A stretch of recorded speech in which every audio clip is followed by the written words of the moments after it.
Alright, hi guys. I have prepared this slideshow for you to talk about the video games that I love legitimately. This is not going to be games I kind of like. These are going to be games that I deeply love and have a lot to say about. Um, I'm also going to talk about games that I don't like, that I've tried, that a lot of other people love. And I'm going to talk about some honorable mentions and some games you may not have heard of that are a part of my gaming history that I want to talk about. But let's get into it. This is Master Chief, maybe my favorite protagonist.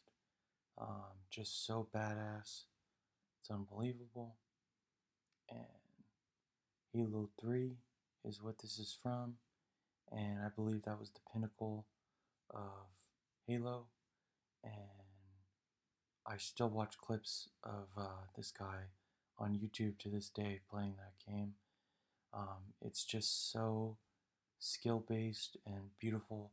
I view it as like a sport, almost like chess, where you can't improve on basketball by adding a 4 point line.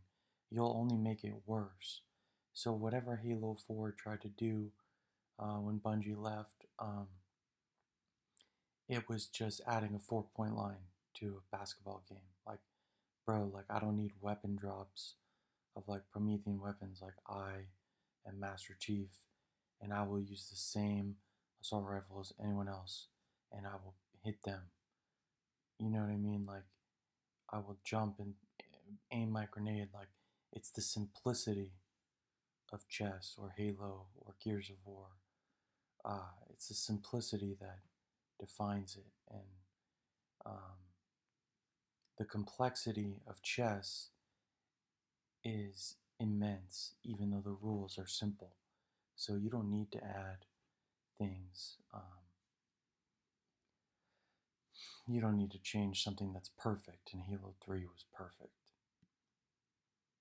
All you should do is reduce loading times and make the graphics better and things like that. But anyway, um, this is Half Life 2.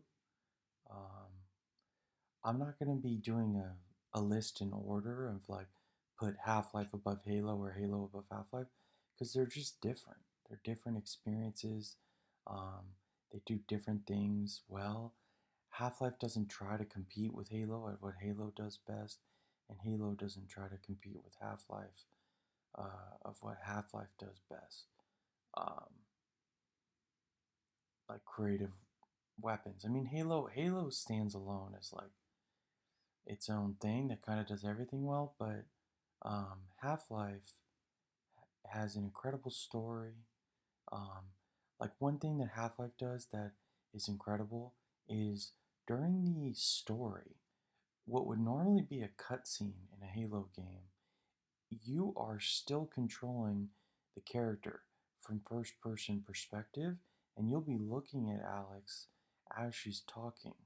And then if you look away, it will get quieter, and then you look back, and her behavior will react to um, where you are. She'll be looking in your eyes, and you can walk around the room, interact with objects, and all the while you'll be missing dialogue if that's what you feel like doing. So this game's ability to give you the reins and still know that you're gonna walk up and listen to what she has to say because you might need to hear it. It's just masterful. I've actually never seen it in any other game. And then you look at the gravity gun um, and just the scientific aspect. Like the game is called Half Life.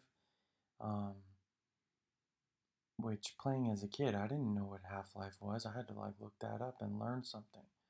And the gravity gun is just so cool. And then he's holding in his hand right now like a bug thing where all these bugs are like really hard to kill, and then they come out of the ground. They like hear you walking, and they're devastatingly powerful. But once you like get the heart of them or something, you can kind of control them. I don't know if you get it from their mom or what. I forget, but I remember trying to get past that mission by using the gravity gun to um, put wooden plates underneath me and kind of surf across the desert so the bugs couldn't hear me. Um, and it didn't work, but it kind of did. And that's the beauty of Half-Life is you can like try things out. And the physics engine was really cool. And you can take a saw blade off the shelf in a wood shop and then just saw through a zombie, like explode the gravity gun.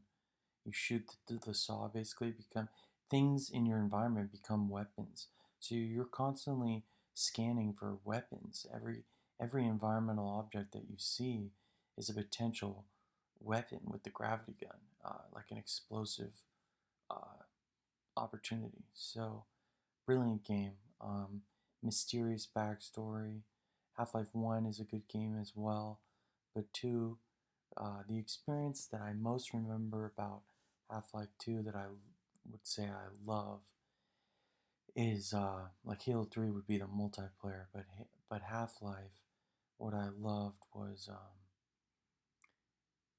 I had a rocket launcher that I could guide, and I played this on PC. Played Halo 1 on PC and then Halo 2 on Xbox and stuff. But there's a mission where there's this big gunship and you all you can do is run away, but then you realize you have to take it down. So you have this rocket launcher and you're shooting missiles through the cracks of like the buildings above you and then guiding it like a laser sight. You keep the laser sight on the gunship and the rocket will hit the gunship. And you do that enough times and eventually you take it down. And there's nothing you can't do in Halo or Half Life. Anything you see that you think you can do, you can. It's just a beautiful game. Alright, so let's keep going. Also, think about the bad guys in those games, the Combine and the Covenant, just incredible antagonists. So this is maybe my favorite game of all time, but they're all my favorite games of all time. Like, you know, but in this game, Metal Gear Solid 2, uh, stealth is a huge part. Definitely the best stealth game ever, in my opinion. Um, you can hide in lockers, you can hide bodies. It's actually practical to use the tranquilizer or to hide a body. Like some games try to do that. Um, Hitman is a game I forgot on my list. Definitely a fun game, but nothing's like Metal Gear Solid because in Metal Gear Solid you're not just a hitman. You are saving the world. You are taking photos of a nuclear amphibious tank. You are uh, a soldier, a one-man army that is invisible basically. And it is just the coolest story, the coolest gameplay, the coolest enemy AI. Just the attention to detail and predictive programming even is just off the charts. So this is the first game I ever bought. I bought a PlayStation 2. I wasn't allowed to play games when I was a kid. I played them at friends' houses, which you'll see I have plenty of classic games on here, like N64 games, but this was the first game I actually got to play in my own house, in my own, like by myself. And I bought the PlayStation 2 and, I had good enough grades or something. They're like, get straight A's. I'm like, no problem. So I got this was my reward, and man, was what a great introduction to gaming to play this campaign, but just incredible. I to this day, you put me in front of a piano and I will play the theme song at least once. Speaking of songs, we have a game where you play as rappers and you fight each other. Def Jam Fight for New York. Um, Incredible game. Just sensational. There's nothing else like it. I've never seen anything like it since. Um, this is a game where it's too good to be true. You have a campaign, create a character, you can kind of like buy your own clothes, like go shopping. You can fight other rappers, but there's like a story where they're not even rappers. All the rappers basically have put themselves into this make believe story where the created character that you've created is the protagonist, and you Snoop Dogg's like the bad guy, I think, and man, what a great game. And you get like a girlfriend, I think, you get like a car. It's just the coolest game. There's different fighting styles. It's almost like Skyrim where you can, if you pick like three different skills that it's not exactly like Skyrim, but there's different capabilities. Like I think there's like five fighting styles, and you can pick three. Um, and I would pick like Street Fighter and like karate and like something else, but you could also pick like wrestler and do like submission moves. But you could play co-op with your friend against the computer. You could fight your friend. It was just such a great game, amazing graphics, story. Just the fun factor was just through the roof, like everything you would want in a fighting game this game had, and then some. And it was just artistically brilliant, just sensational. 10 out of 10, you know, 10 out of 10. Beat it multiple times with multiple characters, and would use them in split screen. And of course, I've already mentioned Skyrim. I still play it to this day. I didn't play it when it first came out. I heard about it, and then one day I decided to take the plunge and play it, and I was hooked. I don't know if there's ever been a better game in terms of letting the player do what the fuck he wants to do. Like, if you want to shoot fire out your hands, you can do it. If you want to just freeze to death all your people around you, friends and foes, you can do it.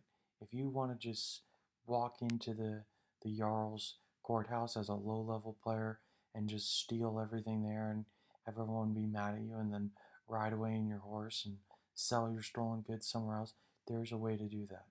And the whole world will like um, just revolve around you basically, because you're this sacred dragonborn. You're the only one who can stop the world eater Alduin, the dragon, and you can get Daedric armor eventually, which looks cool. And there's just nothing like Skyrim. I bought Elden Ring for $60, and it's got better graphics, and I just can't play it because I just I would rather play Skyrim because it is you can conjure multiple um, you know Atronarchs or Dremora lords, and they can fight for you. You can have followers. You can have a horse named Shadowmere who's black with red eyes, and all depending on your quests and what you do. And I had a horse named Frost recently, which was like a good horse, and I just upgraded to Shadowmere. It's like my third time playing the game. Um, my highest level is on Xbox 360, but I'm playing on PS4 now. I'm like level 60 or something like that. But I think I was 97 in Xbox. But it's just so much fun. So I'd say I've played it 3 times, basically, and I'm a cat every time. Khajiits are the best, and the fact that you can play as an upright walking panther is just sensational to me. I mean, Skyrim, it's like it was made for me. Like, I used to have dreams when I was a boy of being an upright panther, being a Khajiit. Like, that was my recurring dream. Except I had a gun. I didn't have a sword or magic. I just had a sniper rifle, like kind of like the beam rifle from Halo 3, but silver. And that was a recurring dream, and it was my favorite dream. And I was basically just this killing machine. Um, as a silver beam rifle carrying Khajiit with armor. I thought of him as an armored panther because I didn't know Khajiit were a thing. But anyway, that's who I identify with. So the fact that I can play as an upright cat is just so fucking cool. But yeah, Skyrim with guns would be cool too. So some quick honorable mentions: Burnout 3, Takedown, Need for Speed Underground, Marble Blast was fun. That's kind of like not that fun though, so I'm not sure why I put that there, but it's worth a mention, I guess. Jak and Daxter, uh, King Kong the game, low key, just a great game. Virtual Fighter, um, Horizon Zero Dawn, I had some fun with. Overwatch is definitely super cool. Tracer specifically, I think is a genius little mechanic that other games should use more often. The travel back in time thing, so cool. StarCraft, you'll see a better RTS later um, that I prefer, but that's a good game. Line Runner, unbelievable. If you've never heard of it, it was like this online game where you draw a bunch of lines and drop a character, and the character will, uh, with a physics system, ride on a sled the lines that you drew. So if I drew it like this, the physics will just have it fall. And then if you draw a very big drop and then into a big ramp, it'll, go up. And some people were like geniuses with it and made these incredible things. So I had so much fun playing with that. And then Hunter the Reckoning Wayward was a game where it was just so much fun to play with a friend, like versus just doing the campaign.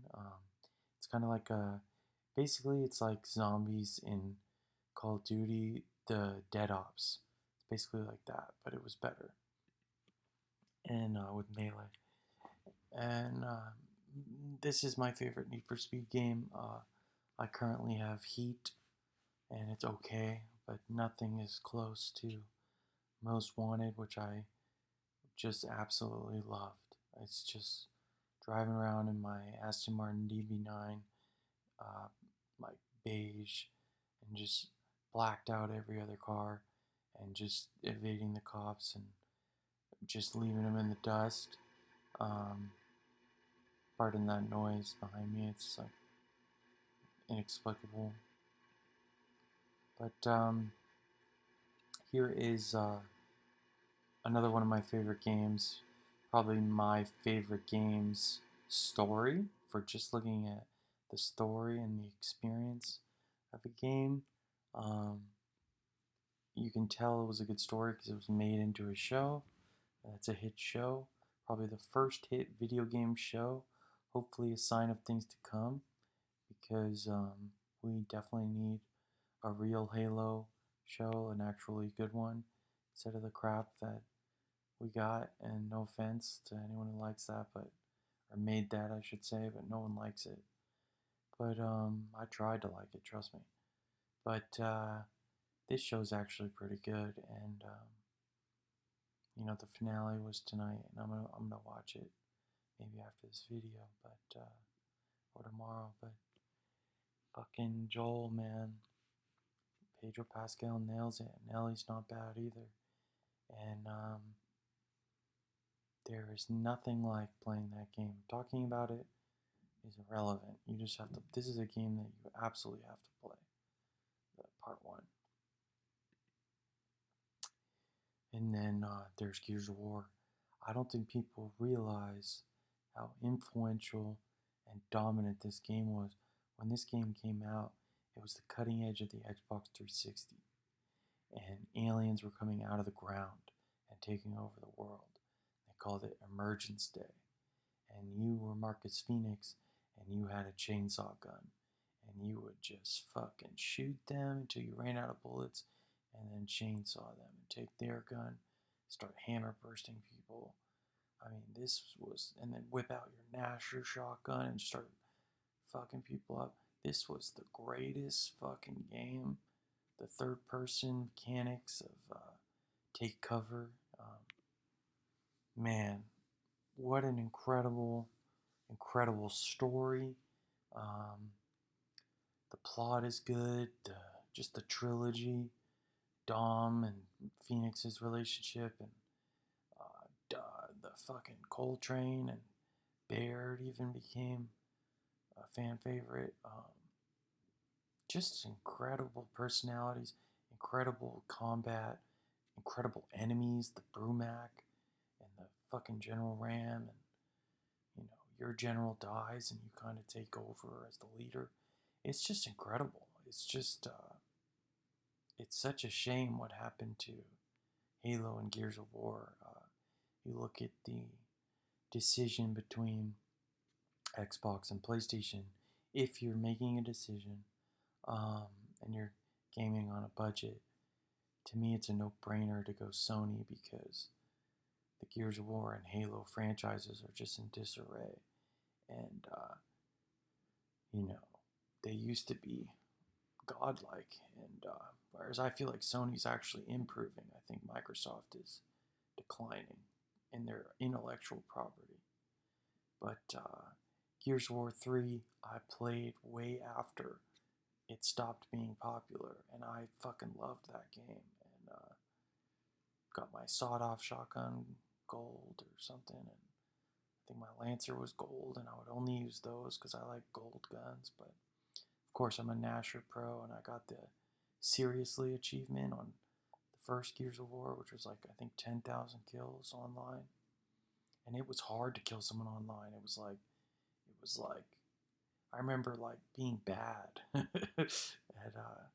that's what's so fun. It's like the fun of Skyrim is you explore the world and you're inadequate. And the fun of Gears of War is you join a game, you're lucky to get one kill, but that one kill is like a curb stomp or a chainsaw or a snipe in the head, and like you just feel great. And eventually you start to get good, and the one hit body sniper down in the first game made me virtually unkillable.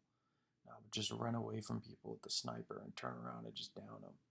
And it was just, I would moonwalk. There was a glitch where you could press X to curb stomp and press A to roll backwards. And if you did them at the same time, you would basically roll backwards but in the curb stomping animation. And when your foot hit the ground, their head would explode, but you'd be so far away. So I would down people with the sniper and then moonwalk, we called it, away from them, and then stomp my foot and their head would explode. And I was just unkillable, basically. And I was like a god in that game. But things changed. It's really sad to me. I mean, all you had to do, instead of Gears 4, like bringing in new characters and all this crap, all you had to do was say, hey, this is chess. This is basketball. This is football. We don't need to add a 4-point line. We don't need to add a new chess piece, although I do love the Archbishop. I just think we should have kept Gears of War 3 how it was, and just perfected it. Just reduce loading times, add better maps, do whatever you gotta do, add character skins, whatever. But don't, think about Gridlock, how much fun was Canals, or Gridlock was so fun. But anyway, the online matchmaking system, or you could create your own lobbies. It was just so cool. I might have to make a part 2 of this video because I have to go to the bathroom. But Resident Evil 4 is going to come out, and it's been remade several times now. The fact that they remade The Last of Us twice, part 1, I mean, they remastered it. So it came out for PS3, they remastered it for PS4, and then they remastered it for PS5. That shows you how good the game is, and it's still the best game on the market. The fact that they're making Resident Evil 4 for the PS5 is just a testament to the greatness of this game. And I couldn't be happier because I've been trying to tell people for years you don't understand video games. If you haven't played The Last of Us or Resident Evil 4 or Half-Life or one of those types of games, you just don't get it. In fact, I would say Resident Evil 4 and The Last of Us kind of stand alone as single player experiences that are just too good to be true. When you're playing it, you're just like, really? Like, is this really happening? Like, am I really being double crossed right now? Or am I really saving the president's daughter right now? Or am I really uh, worried about Ellie right now? Or whatever. I'll talk about this game only. I recently played Resident Evil Village, and I haven't played 7, but Village was amazing. And I think a lot of what made Village good was just focusing on what made 4 good. 4 is spectacular.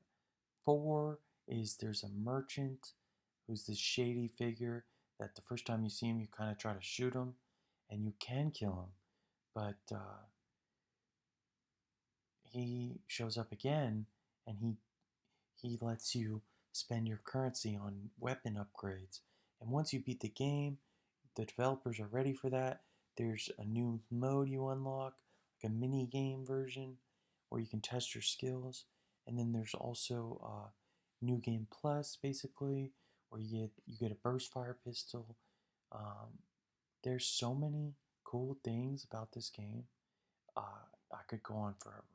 But the very basic combat of just you have a knife, you have a gun, you have you can shoot them in the legs or the head, and then they'll be like kind of incapacitated, and you can walk up and get prompted to melee them and kick them, and you can jump out of windows, you can grab a shotgun, frag grenades. The story is incredible. The setting and the lore and the fear is real. This guy's scary. It's just incredible. It's like the the beauty of the Lord of the Rings movies, but you have a joystick and you're saving the president at the same time. It's just incredible. Saving the president's daughter, Ashley. I can't wait to play the remake. I might have to buy it. Now, games that aren't on this list because I've never tried them, although I do have interest in them, is Final Fantasy. I've played a little bit of it. I remember in Underwater, or I've seen people play it, I should say. I've never really played it. Mass Effect, I've never played. The Witcher, I've heard good things. Um, Batman, I think I've played a little, but I've never like really had my own experience. Infamous always looked cool, but I never have played it. Also, Deus Ex, Control, I just saw in a countdown video, looks kind of cool. I have it on PS Plus, but I've never played it. And then there's a platformer called Ori that looks cool. There's a bunch of other games that I haven't tried, but just wanted to throw that out there if you're waiting for Mass Effect because it's the best game ever. I just haven't played it. I haven't played Dead Space either, but I've played a shit ton of games, and I know the good ones. So Spider-Man doesn't have to be a good game for me to play it. I would play Spider-Man anyways, just because I want to be Spider-Man. But this game was a pleasant surprise for PS4, and they're gonna make a new one for PS5, and they released Miles Morales, um, which I also play and love. But I think this one was a little bit better. The story was just better with Doc Ock, and they're both good games. They're both very similar, but the web slinging is just incredible. And I'll be right back. I gotta take a break. Bathroom break.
I'm back.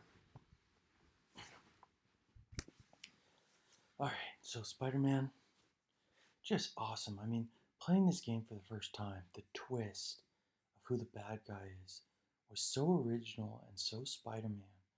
And they just nailed the essence of what makes Spider Man my favorite superhero. And the only other game I can think of that could come close, hypothetically, is an Iron Man game. Um, if Insomniac made an Iron Man game, something like that might be cool. But this game was just incredible, and Spider Man's my favorite. Um, okay, moving on. Metal Fatigue, I still play. It just scratches an itch and nothing else scratches. This is the most underrated game in the history of video games.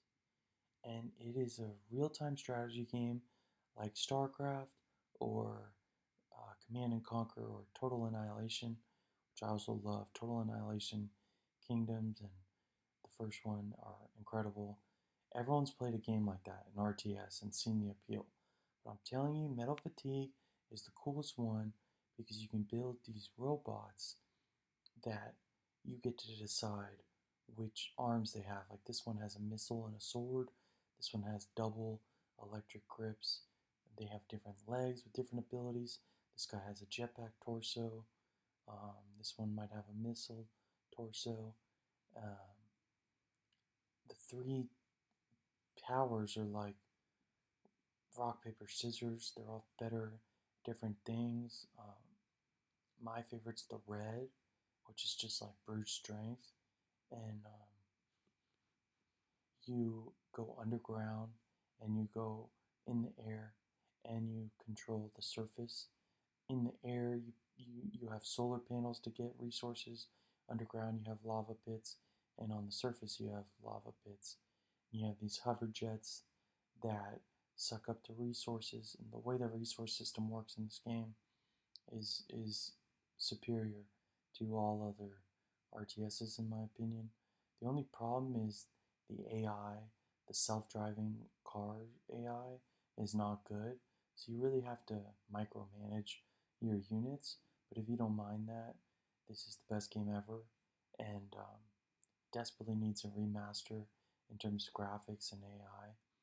But my favorite game, maybe ever on the PC, besides maybe Halo 1. But I've played more this than Halo 1 on PC, and I still play this. I figured out how to have a virtual PC on a Mac just to play this game.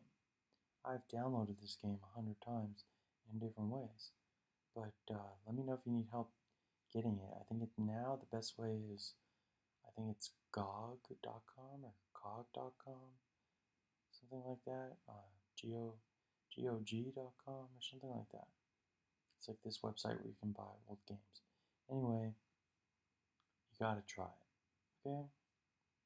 Best game ever. But all these games are the best game ever. I could talk for days. I could make a whole video on that game. But anyway, basically the three factions are fighting. They're all brothers. They're three different brothers, and they're fighting over alien technology. And if you ever get the alien technology, it's overpowered and awesome. And then also, um, what I want to say is the campaign is okay. You play as each of the three brothers, and you learn to use all their weapons and stuff. But the skirmish mode of picking whatever map you want and whatever settings you want and fighting whoever you want. You can have allies, you can have just you versus those two guys, you could have you versus five guys. I've won wars where it's me versus like six enemies because I was so good at the game after playing so much. But the skirmish system was the coolest fucking thing. And people who only played the campaign and didn't use skirmish, they just don't get the full effect. And then we have the Ratchet and Clank series. Um, My favorite that I remember was Deadlocked because you could just do what I wanted to do, which was just fight and test my combat skills in the arena. Like the whole game is basically you're in an arena, whereas the best part of these games were when you could visit the arena. But I think the first game was great, setting the basis. They remade Ratchet and Clank 1, but they changed the story and somehow screwed it up. But they messed up the personalities and everything. But the original Ratchet and Clank were amazing, an amazing duo. And Going Commando, I think, was just a flawless game. And 10, 10, not just 10 out of 10, but 100 out of 100, or 1,000 out of 1,000. I mean, didn't miss a shot. And It's just perfection. Just what a game. So, and it just got better from there, in my opinion. Um, Rift Apart, I have not played, but I want to. And then there were some questionable games in between Deadlocked and that, I think. But Ratchet and Clank will always have a place in my heart. Love that game. Okay, and then there's Super Mario 64. Um, there's something about this game. It's not the best, but I think it's the most important. Um, for 3D games, it just, there's something magical about the way they made this game where Bowser's a bad guy and you want to defeat Bowser, but there's these paintings in this house and you can walk around the house and it's kind of like your safe zone, and then you jump into the painting and you're in a level, and then you go back to, you keep returning to the house, and like this feeling of like, I can't go into this painting but I can go into this painting, that was so brilliant. And the platforming was good. The way you just use your limited abilities to accomplish great things, it's just groundbreaking.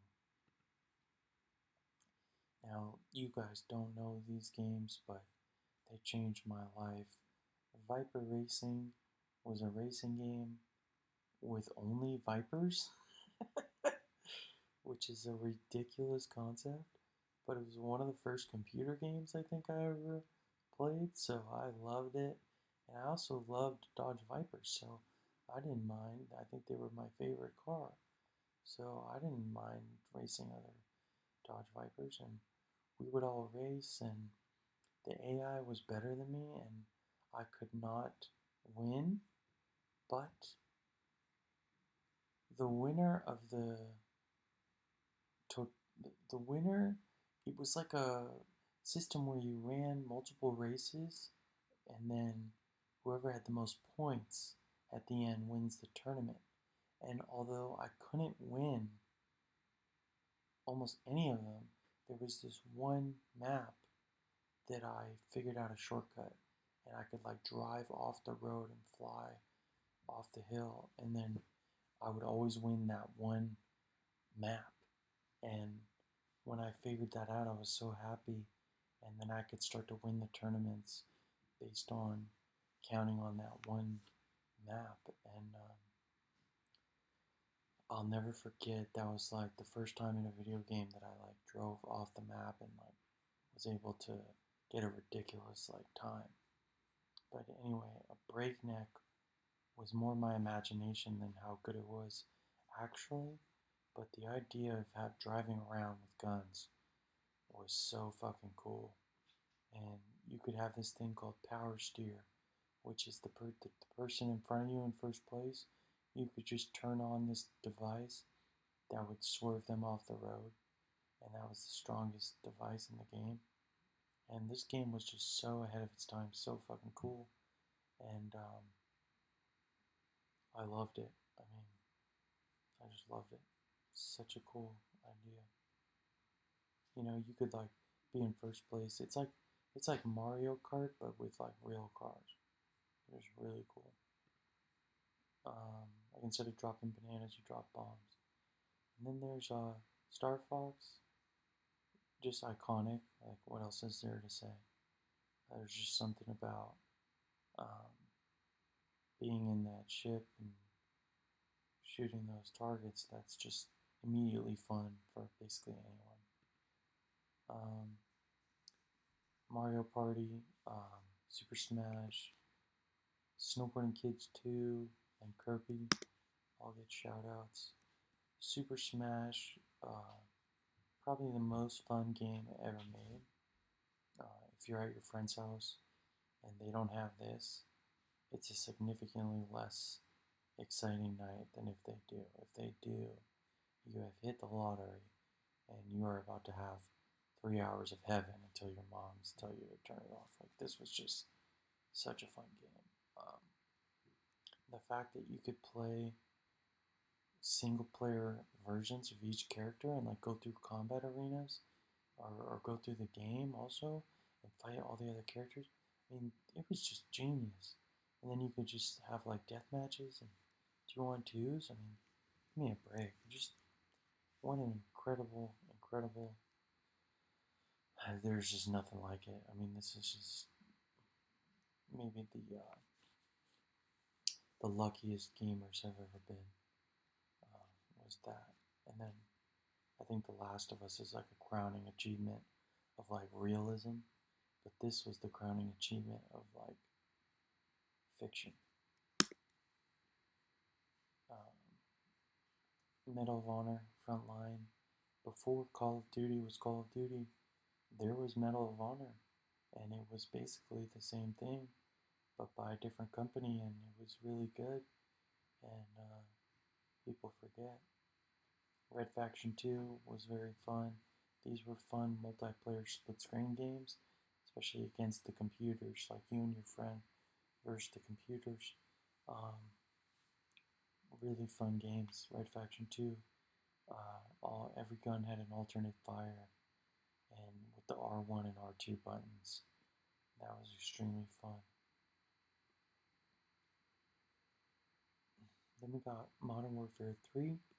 I probably played this game online more than any other game I've ever played online because this was in um, college and I was a sophomore living off campus and my girlfriend had just broke up with me and I played this game like 24 hours a day and I got every single gun gold and 1,000 headshots in every sniper. Basically did all the challenges. I would just lay in the grass with a Bear 50 cal, just waiting for someone to walk by and just taking them apart and calling in the AC-130. This was just such a cool game, cutting edge at the time for graphics and gunplay, and you could get every perk in the game with the specialist bonus. If you didn't want to use um, kill streaks, you could do just get all the perks. With each 2 kills you get another perk.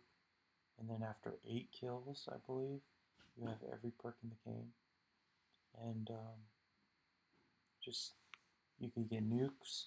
This was maybe the first game I got nukes in. I think I got like 4 or 5 with different guns, one with a pistol. Just an incredible game. I would use pistols like almost exclusively, like snipers and pistols, but I used every gun. The best gun setup I had was the Type 95 rapid fire red dot with the PP uh, S2000 or something, I forget, but the rapid fire SMG that was just a hip fire beast. And can't believe I forget the name of that gun, but it definitely started with PP. And yeah, those 2 guns put together were just dominance at all ranges. Then we have Call of Duty Black Ops. This was probably the best made Call of Duty ever in terms of the campaign, the zombies, and the multiplayer all melding together as this beautiful work of art. The Call of Duty points system, how you can buy, you don't have to wait to rank up. You can just buy whatever gun you want to save up for. That we need desperately back into Call of Duty. Um, and you can wager your money on games. It was just a really cool game. Crossbows, ballistic knives, tomahawks. Me and my friend, my college roommate, freshman year, would just be like showing each other like clips. I think you could do theater mode of like all the tomahawk kills I would get, and I remember I was having so much fun playing with him once that I almost missed my girlfriend's like prom or some shit that was really important, and I was just like playing this game until the very last second, and I'll never forget that I was I cared more about Call of Duty Black Ops with my roommate than um, my girlfriend's prom or whatever it was called, winter formal or something. And then but I made it just in time. I was like 1 second in time. She would have been so mad. But anyway, I just remember thinking, damn, I love that game. So this is Metal Gear Solid 3. Now, they're going to remake this game. I heard just confirmed. And uh, I'm glad because this game was a masterpiece. And the, the CQC system of being able to hold people up and I think interrogate them, and you could basically come at them with a pistol and a knife combo and like take them as a shield and then shoot other people. You could be like hanging from a tree and like shoot people. You could do things that video games just you couldn't do in other games. I mean, this game is still cutting edge in terms of the gameplay. Uh, I mean, the camouflage system, and you could change your camouflage depending on where you are, and it affects the visibility of the enemies seeing you. And it's just the story's great. The protagonist is Snake the whole time, and you're actually Big Boss, Snake's father, and but they call you Naked Snake or Snake. So you're Snake, but you're not Solid Snake from MGS 1 and 2. And yeah, it's just a masterpiece. I mean, the bosses are incredible. Just the stealth gameplay and action is incredible. The allies are incredible. Like the girl you meet, she's like a secret agent too, and she's hot and stuff. And it's just there's a lot of cool moments with her in the story mode, and I think there might have even been an online mode.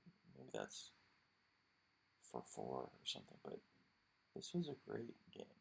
Just the It's just incredible. The only thing I don't like is you're mostly outdoors, and I think Metal Gear is at its finest when you're inside sneaking around, but this definitely perfected being outside. And then we have The Last of Us Part 2, which is underrated. The combat in this game is insane. The enemy AI, this is like the rightful successor, like to Metal Gear 3, honestly. Like they're kind of like similar in that you're kind of outdoors, hiding from Seraphites, and enemies are communicating with each other with whistles instead of radios, but very similar stealth gameplay. But you gotta love The Last of Us Part 2. And just the way they handled Joel is actually really good um, as a diehard fan. And, Abby's missions are actually cool. And what The Last of Us. See, Metal Gear must have inspired The Last of Us to a certain degree because the subversion of expectations of in the sequel, making it so you play as a different protagonist, um, is very Hideo Kojima of like them to do that. And even in the first game, you play as Ellie unexpectedly, just like in when you play as Raiden in Metal Gear. But anyway, both great stories. And then we have, of course, another Sony story masterpiece, which is the God of War series. 1, 2, and 3 blur together, but I love them all, and gotta start with that. And then the new version with the World Serpent is amazing. And then I haven't bought Ragnarok yet. For some reason, I'm holding off on it. I think because to me it came out very soon after God of War 1, and I don't like playing Ragnarok because I worked hard for all my abilities in God of War 1, and then I kind of have to start from scratch, and I'm kind of annoyed because like I worked hard for my armor and my combat abilities. I don't want to have to learn. Like when I played Ragnarok on my friend's PS5, I was kind of irritated by the fights because I just wasn't able to switch stances and do all my attacks. It's just back to square one, kind of.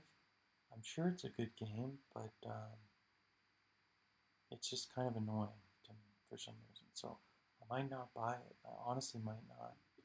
But I was excited for a long time, and I might be crazy. So, you know, if you gave me $1,000 right now, I would buy it probably just to have and play instead of like Skyrim. But do I want to spend $60 on a game that's basically the same as the game I just played? I don't know. But God of War 1, um, the remake, was one of the few games that ever got better the second time I played it. Once I learned how to use the armor system properly and how to be good at the game, the difficulty is good in this game. Give me God of War, I think is still a little too hard, but give me a challenge is fun. It's just a great game. You know, um, what else can I say? Just a very cool idea of a game. Like that's what video games should be, is letting us just kill all the gods we've heard about. You know, letting us just go head to head with gods, the other God of Wars, and you know that's what these games do. So mm, that's what video games should be about. Grand Theft Auto 4, um, just cheating in this game, spawning a helicopter and flying around is something that even girls would enjoy when they would come over to my house at the time. This is like the ultimate party game um, that I would just kind of always have on, and people could just like spawn a car and drive around and steal a car, do whatever you want. Great story mode. You know, my personal favorite of the series. Also like San Andreas and GTA 5, but 4, 4 was really cool. Um, then here are the games that I've tried, but I don't love. Zelda, Red Dead, Elden Ring, Horizon Zero Dawn, Metal Gear 5, and the Star Wars Jedi game. Now, these first 5 games all have one thing in common. They're open world. And open world games are fun, but they're also exhausting and confusing. Like Horizon Zero Dawn or Elden Ring, sometimes you find yourself in an area where the beasts are too strong, and it's or Breath of the Wild, and it's kind of like, well, where am I supposed to go, or what am I supposed to do? And like in Red Dead Redemption 2, it's this breathtaking game, but you're just a cowboy. Your technology is limited, so I don't care how good the game is. There's only so much you can do in terms of what a video game should be. Like, Skyrim is a good game because you can use telekinesis and pick up gold from far away and light people on fire and make people attack each other. You can all these things that you want to be able to do, you can do, which are very limited in Red Dead. Or like Zelda, when you use a weapon, it deteriorates and then you lose it forever. And I don't like that. So that's the number one thing I don't like about Zelda is you don't have consistent weapons. You're basically always picking things up, and if you use them, they get destroyed. So I mean, and it's also an overwhelming map size of like, where the fuck am I supposed to go and what do I do? Definitely fun games, and they're playable, but they just don't do it for me. Where I have to eventually, I just stop playing. I'm just like, well, it was a good story. Horizon Zero Dawn starts off as a great story, and then I just kind of lose myself in the open world. And none of these games have the Skyrim ability of kind of like reacting to you just being stubborn and going your own way and actually like letting that work. Because in Skyrim, you can just like calm everyone down with illusion spells if you're a strong enough wizard and like never have to pay your bounty. And, like, I don't know, it's just Horizon Zero Dawn just seemed repetitive or exhausting. Elden Ring just seems like unnecessarily difficult. Definitely worth exploring. Like if I'm gonna play any of these right now, it would be Elden Ring. Um, it's interesting, but I haven't decided on that yet. But Red Dead, I just never want to play. I know it's a good game. I just don't care. Um, I don't know. I don't like the auto aim system of like Rockstar games. Really, I don't like the Dead Eye. I liked the first Red Dead more for some reason. Um, Revolver, but or Red Dead Redemption One was fun with zombies, and I don't know. Two is just hyper realistic and definitely a good game worth exploring, but for whatever reason, I just don't love it. I just can't play it. I would always just rather pick a different game. And then yeah, I just can't give it a chance. But like, you put me in Rockstar's world, I just can't do missions. I just, I just can't. It's just like something wrong with me. Like Grand Theft Auto 5, like I just can't. I can't do a mission. Like when I do, it's fun, but I almost always just go on a rampage in those games. That's why I like Skyrim so much, is because you actually level up that way and then can kind of force your will on the world eventually. Metal Gear 5 just kind of ruined Metal Gear. I mean, it's still fun. I still had good times playing it. I bought these games for a reason. Star Wars, I played for 1 second, and I didn't. I mean, Metal Gear 5, the reason I didn't like it is the system of where they see you. You can like spin around and kill them. I would just kill everyone so easily that there was no one to stealth around. There was no reason to stealth. I would literally just blow everything up, shoot everyone in the head, no bodies around me for millions of miles. So very boring, but very cool.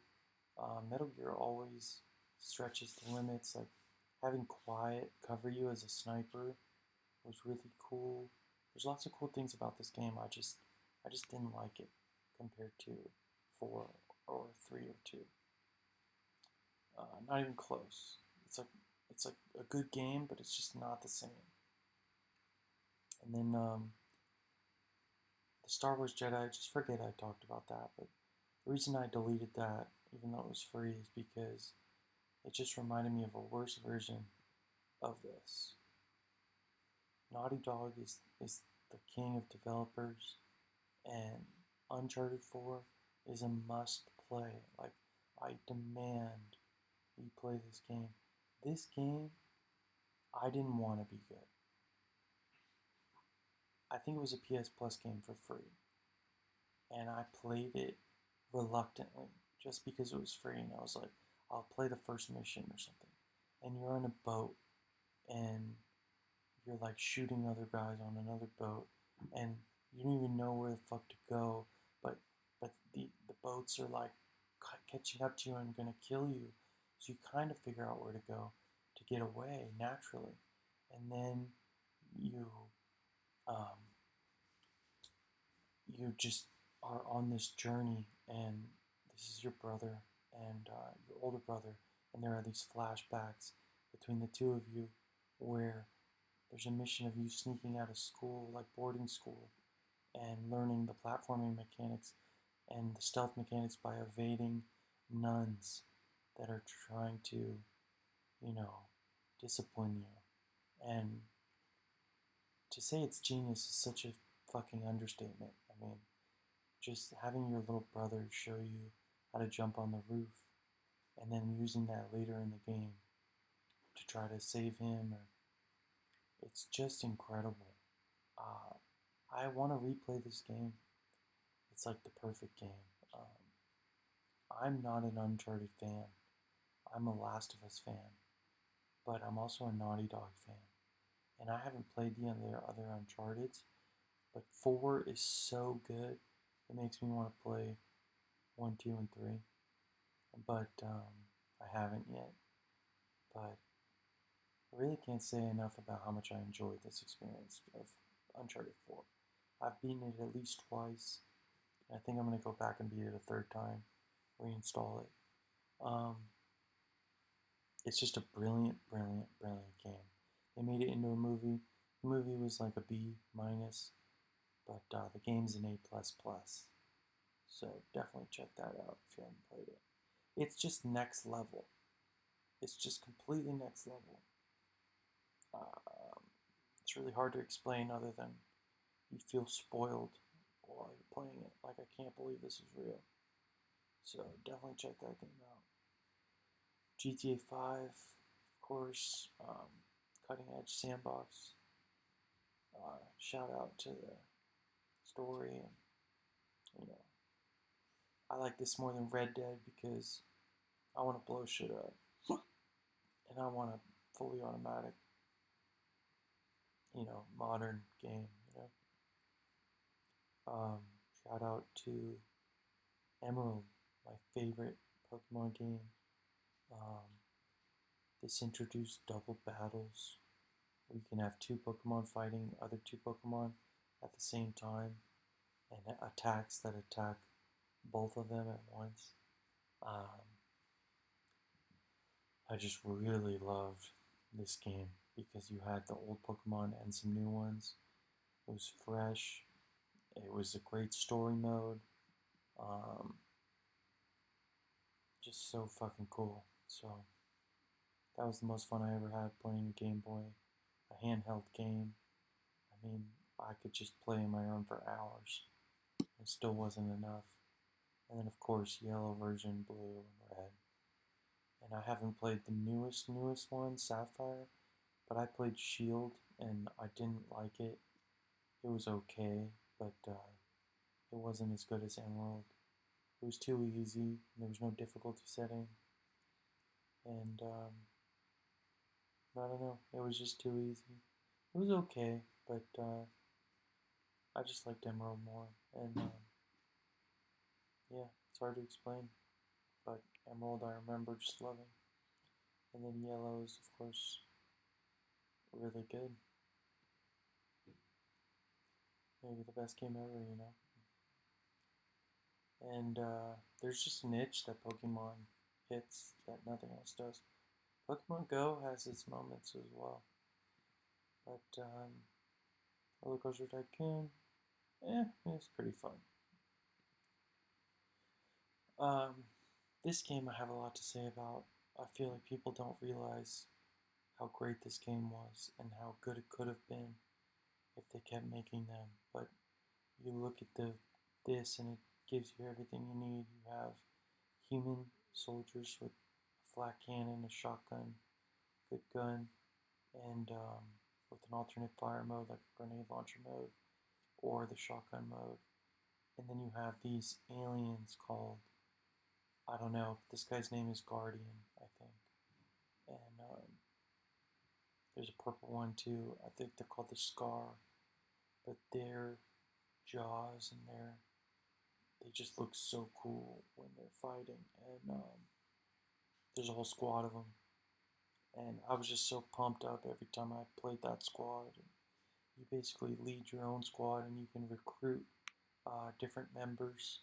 And eventually you play the top dog, Malcolm, in a one-on-one. And that was probably the most fun I ever had, like playing a game, like just fighting him one-on-one. This game I never played online, or maybe I did a little bit, but just playing the campaign, there was like 13 different difficulty levels, and I would play like a bunch of different ones and find the sweet spot. And it's just an incredible, incredible game. Again, it's like a sport. You could dodge off the walls. There was just one random gun in the game could do a shock bubble where you press right trigger. The alternate fire shoots this big orb and it travels slowly. And then the left fire is like a laser beam that's instantaneous. And by combining the two of them and laser beaming your own shock beam, it creates an explosive effect that insta kills those around it. So imagine you're dodging bullets, jumping off the wall, and you shoot one of those uh, big slow bubbles, and then you jump off the wall again, re-aim, and then tactically blow it up right when it's around three enemies and get a triple kill. Like that's just one of the guns, and there's like 20. There's a sniper gun called the lightning gun. There's a regular sniper. I mean, there's a rocket launcher that you can hold alternate fire, and then when it'll cock 3 times and rotate the tri barrel, and when you let go, it shoots 3 rockets at the same time, one to the left, one to the right, one dead center. But if you hold alternate fire for the 3 seconds for it to do that, and then at the last second you press the fire button, it will spiral all 3 rockets into that first location you're aiming at for triple damage, instead of an area effect. And it's like little touches like that that are just genius and have never been replicated. We're talking about a superior first person shooter experience that Fortnite ruined, because Fortnite is making so much money that the creators of Unreal Tournament don't have time or don't care about Unreal Tournament. And they basically said, you guys make it yourself. Here's the engine. They just don't make Unreal Tournament 2024 like they did in 2004. I think this game was called. Yeah. So there was also a game mode called Assault in this, that was extremely fun, where you start out in like a spaceship and you infiltrate this mothership and blow it up, and you take turns on offense and defense, and it's a unique experience, both ways. And I'll never forget. And then there's bombing run. There's like this whole tournament and like this whole logic to all the killing. It's like a sport for real. And yeah, it's just perfect. Is how I'll describe it. So they should just remaster this game because it was perfect. Um, so I have a PS4 Pro or Slim, a Switch Lite, and a MacBook Pro. I want to buy the Resident Evil remake. The next Switch game I'm going to buy is Ultimate. So far, I've only bought Shield and Zelda. I like Zelda more than Shield, but I don't like either right now. Um, I'm shit talking Zelda. It's a good game. I just It just doesn't hit me like some of these other games on this list. But Ultimate, I'm sure will be fun, and I should have bought earlier. And then Ragnarok, I should probably buy, and then maybe I'll try the new Pokemon just because I'm a Pokemon fan. But yeah, I would say Ultimate and Res 4 and Ragnarok. Yeah, those are my 4 games on my radar to purchase. And then Bioshock. Bioshock Infinite, there was something off about it. I think that was the most disappointed I've ever been in a video game. It wasn't a bad game. I would give it an 8 out of 10. But Bioshock was a 10, and for some reason, I thought Infinite was going to be better. And it wasn't. The first Bioshock just has a certain aspect to it that hasn't been surpassed by anything.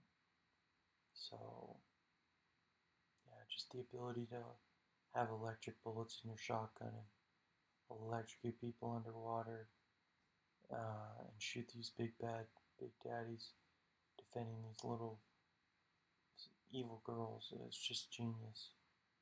Just genius, you know? I'm not like the biggest Bioshock fan in the world, but I acknowledge it's just setting. It's setting and gameplay and aura. It's just genius. And there was just something wrong with Infinite. I don't know what it was. It's like Halo Infinite. There's just something wrong with it. You can't put your finger on it, but there's just something that isn't good about it. In my opinion, it's the way the combat is visualized. Like Infinite, I think something about the UI, it just didn't hit with me. Like something about the highlighting of things to make them easier to see that are gameplay relevant. I hated because it ruined the feel. Like in Halo Infinite, when you're playing online, um, you see the outline of the player, and then it's just kind of like a shadow with like an outline. It's basically like you have thermal vision, like you're not even there with your eyes. You're just some sort of computer analyzing motion. It's just crap. So they fucked up Infinite for some reason, but Bioshock 1 was a masterpiece. Infinite's not bad at all, but there was something off about it. Anyway,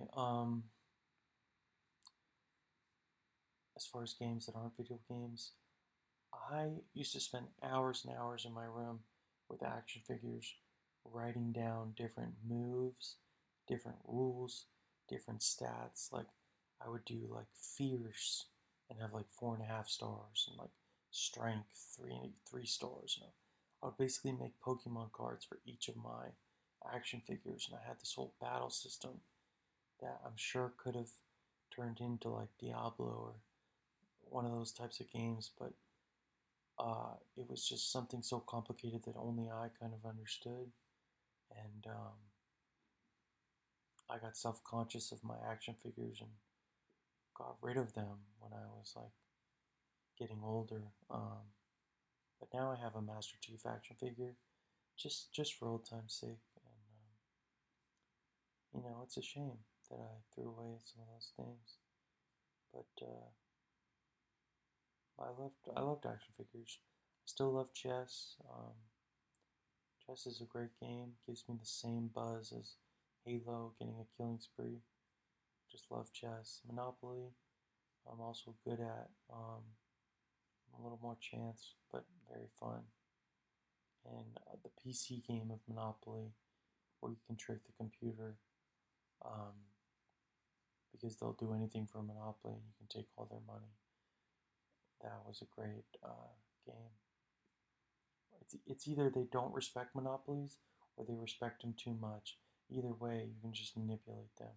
But that was such a fun game. And then you do custom rules and stuff. Great game with animations, which is fun. And then that game where it's a bunch of people and they all close their eyes, and then one of them pops his head up and is a werewolf, and eats the other people, and someone's a nurse, and everyone votes someone off each time.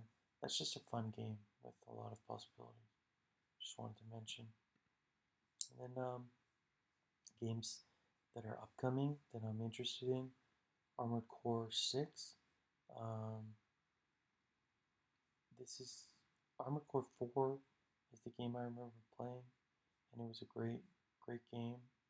And I'm just excited for a new Armored Core game with next gen graphics. I just think if they did it right, it could be really cool. There's just something fun about designing giant robots and having them fight each other and see who's better.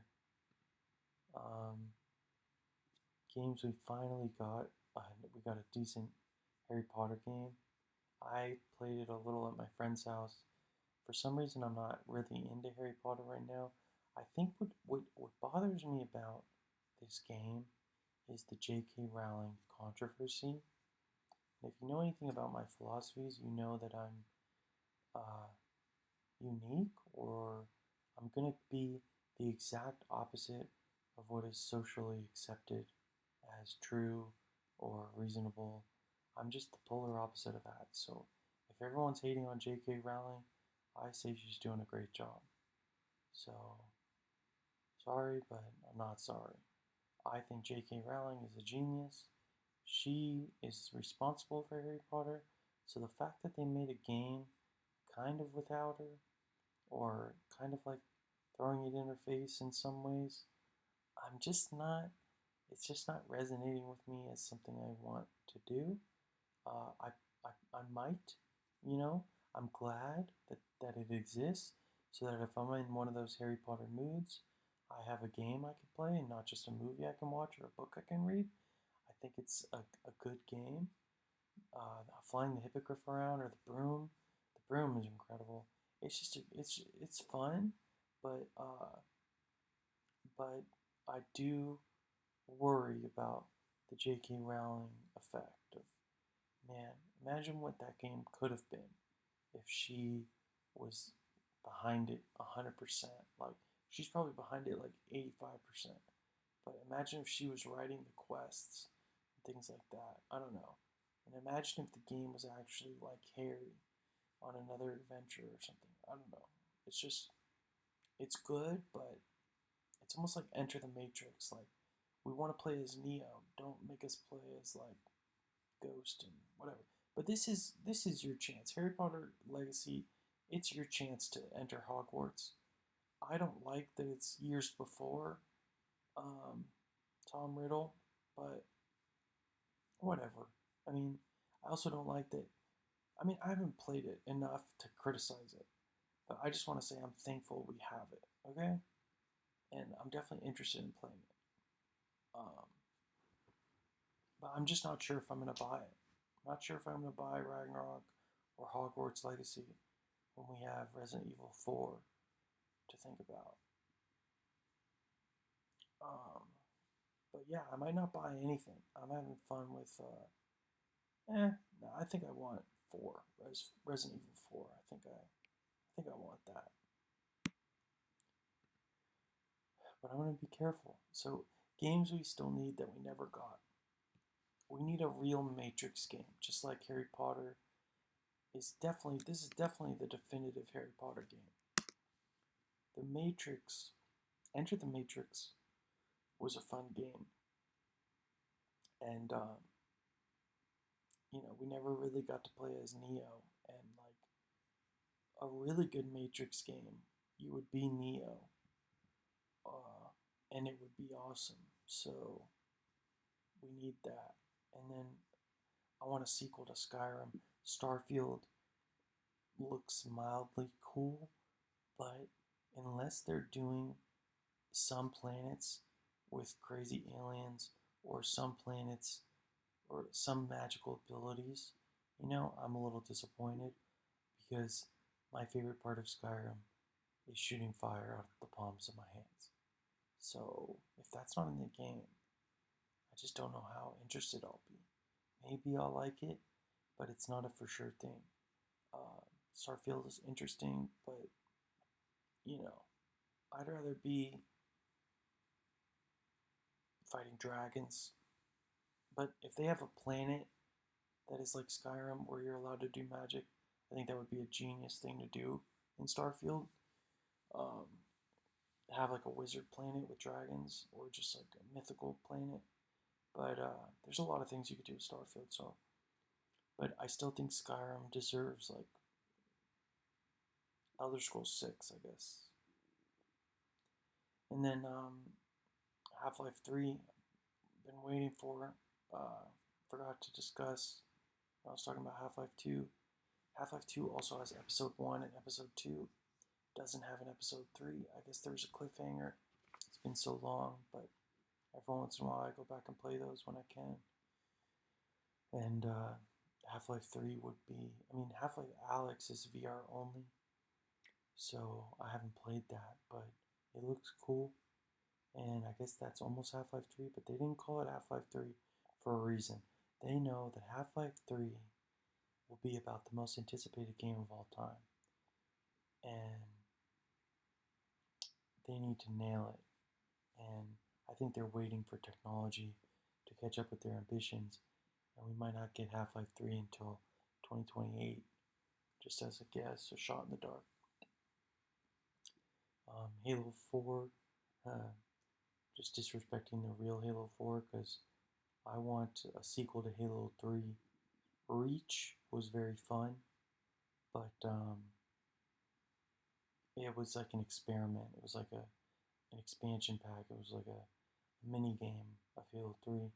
Halo 4 would be epic if Bungie, taking everything they learned from Destiny, just came back to Master Chief as if they never left and they never passed it to 343 and they just redid Halo 4 from the ground up. I think that would be really cool. I would play that. Just make like an ultimate. I mean, Infinite was a nice try, but uh, like I said, the visualization was off. A complete Call of Duty game. So I'll get into this later, but if they made a Call of Duty game with all the maps, all the guns, all the zombies missions, all the campaigns, just like a callback, like Call of Duty, callback of Duty or something like. If they just made Call of Duty Anniversary or Call of Duty like Collection, but more seamless, I just think it would be like I don't want to be like choosing between Black Ops and Modern Warfare 3 and like lobbies like the way Master Chief Collection does.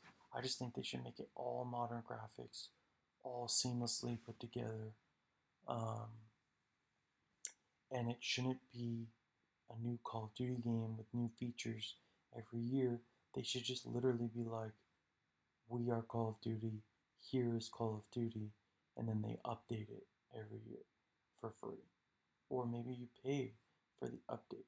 But there should just be one game that has one player pool that everyone can play, and they just need to perfect it instead of trying to like make money off of it. Like I think I don't know. It's hard to explain. And then oh, that reminds me. I also want a chess game where it's got animations of the pieces killing each other without affecting the tactics of chess, because sometimes it does, and I don't think that's cool at all. I think it should still be a completely normal chess game. It's just that when you take the queen with the pawn, you get to view like a clip of that. I think would be cool. Doom Eternal is very cool.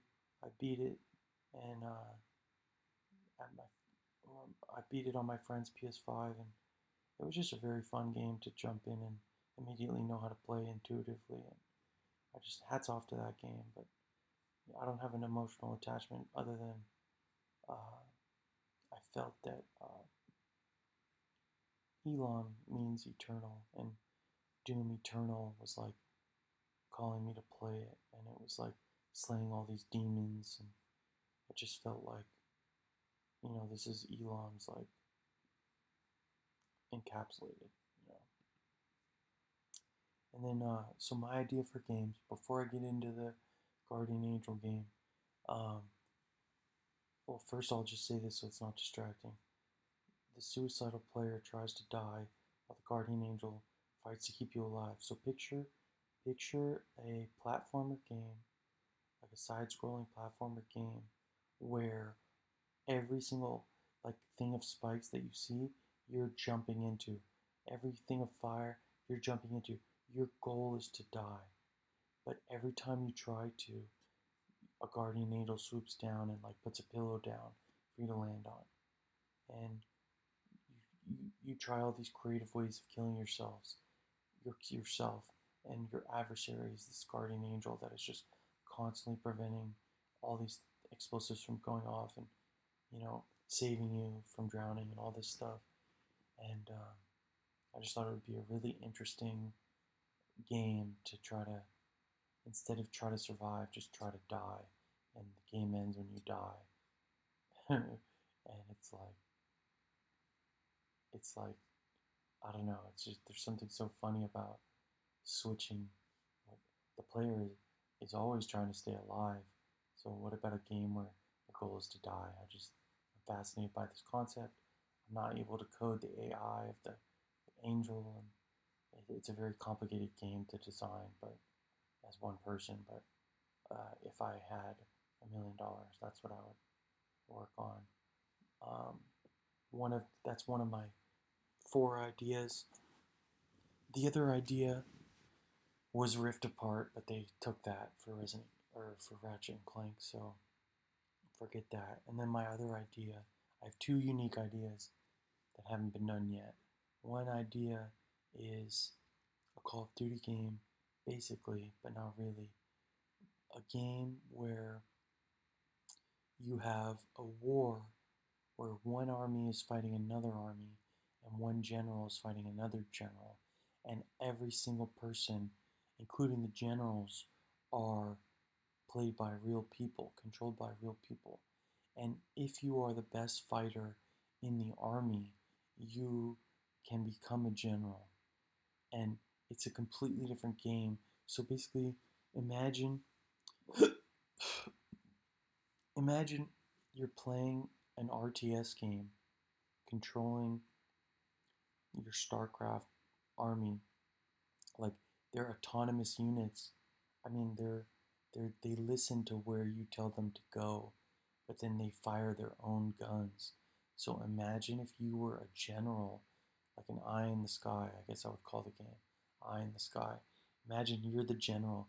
You tell your soldiers what to do, but then they have limited free will. So if you select a bunch of units and tell them to attack a building, those people on the ground, those boots on the ground, are real, and they're playing like a Call of Duty game and shooting the building and bringing it down and killing the guards, and they get to decide where to shoot, what weapons to use, but you have given them their objective. You have limited their arena, or the difficulty isn't up to them, it's up to you as the general. And they can communicate to you like, we need support. And it's real time. So it's like, let's say they're in a 3-on-20, and it's your 3 best soldiers against 20. And they say, hey, we need help. And then you fly over some helicopters to help in the fight.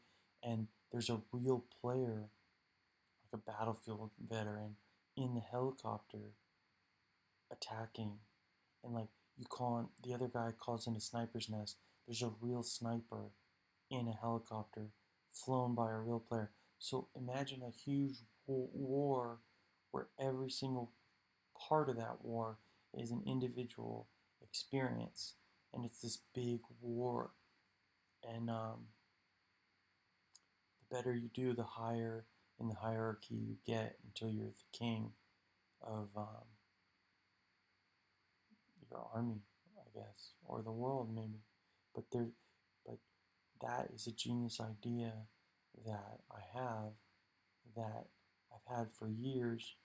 But again, as one person to try to code that is kind of insurmountable. but even for a team, it'd be very hard, right? Because what if it's only fun to be the commander and it's not fun to be a foot soldier? Then the game doesn't work. So you have to make everything fun simultaneously in different scales. And anyway, it's that's an idea I have for a multi-level game. I'll call it Eye in the Sky, and then or Eyes Over Heaven. I'll call it in honor of my colleague who knows what I'm talking about. So I'll call that Eyes Over Heaven. But then my final idea for a game is called Oasis, and in Ready Player One, I think it's called the Oasis. But this is a picture of what an oasis is, which is when you're in the desert and you're dying of thirst, you suddenly come across a green area with water and life, and you can live, and it's like the best sight ever. It's like paradise. And Oasis is this is exactly how I would want it to start.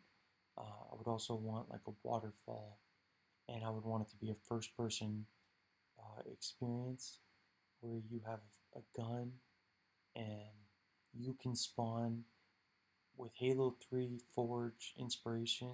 You can spawn enemies and then literally like I mean you can build out the environment, build out the mission, and then spawn enemies, um, control their AI and everything and kind of like play a version. Like, let's say you want to spawn in the pool with Juggernaut armor and a minigun against 70 Vietnamese soldiers. And then, boom, you see if that's possible. Maybe it's too easy. So now maybe you spawn uh, over here with, like, you design a game. It's like the entire basis of the game is it's basically like the Matrix loading screen where he's like, we need guns, lots of guns. It's like it's a loading program where you can start from basically nothing and build anything.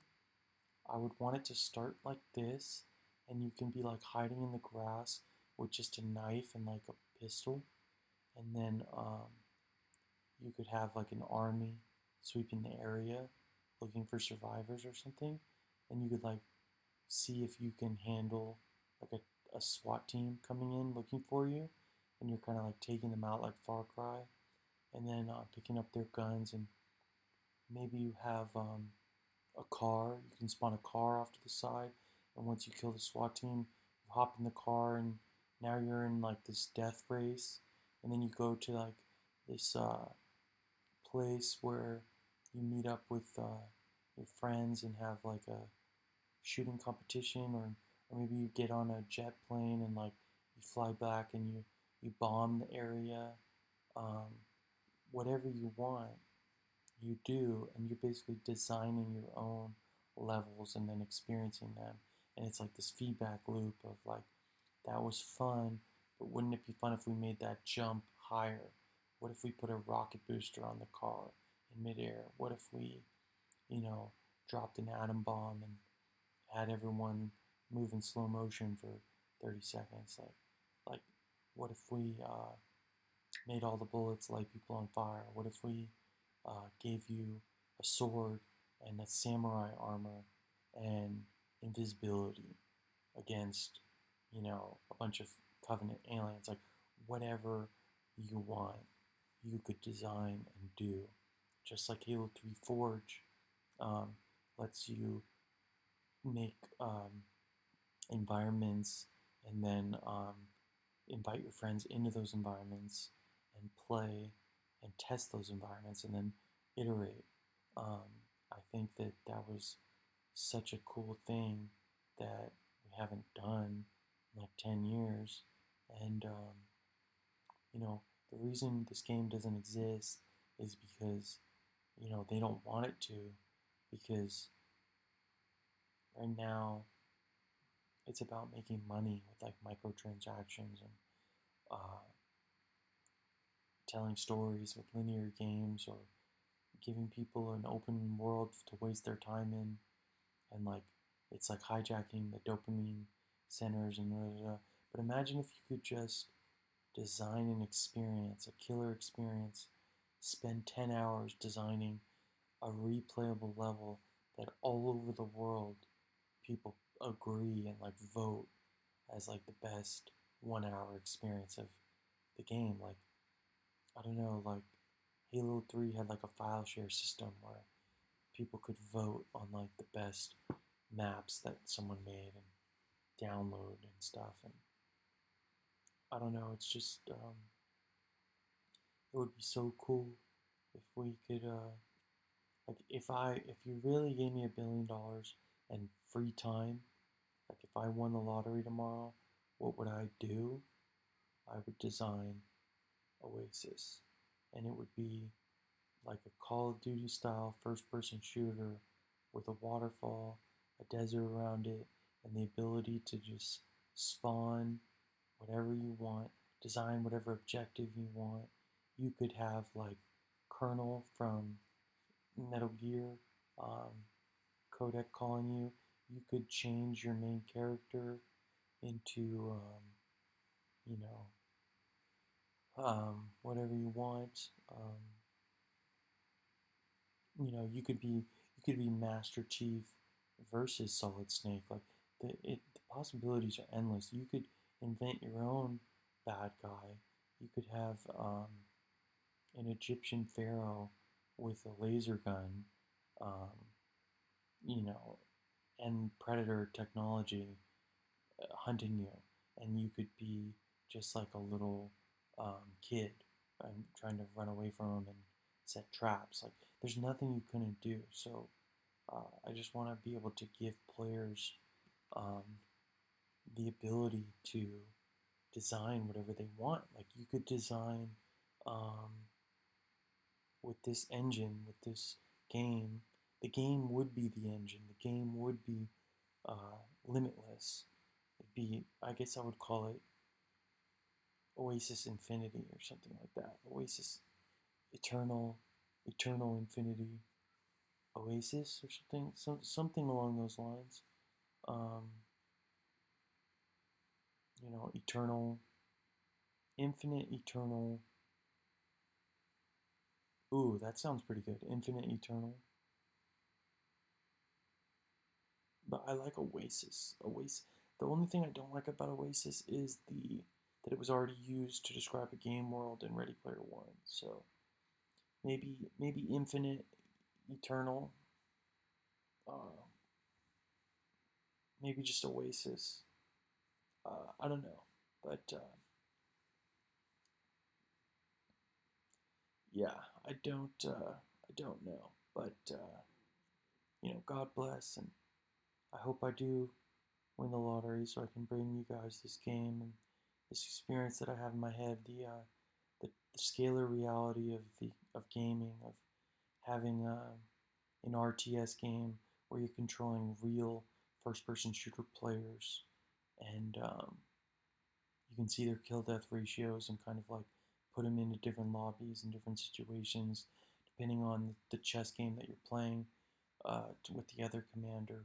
And the first person shooter players could kind of rank up, and maybe they get to pilot a Scorpion tank if they get enough kills or something. You know, I don't know. Anyway, God bless, and I love video games, and I love art, and I love storytelling, and you know, music. Oh my God, the music you could do, and Oasis would be limitless too. And I would just say, yeah, the effects, like you could have it be like a rave all of a sudden. You could have it be post apocalyptic, like this is just the starting default point. But yeah, I think you get the point. So, the end.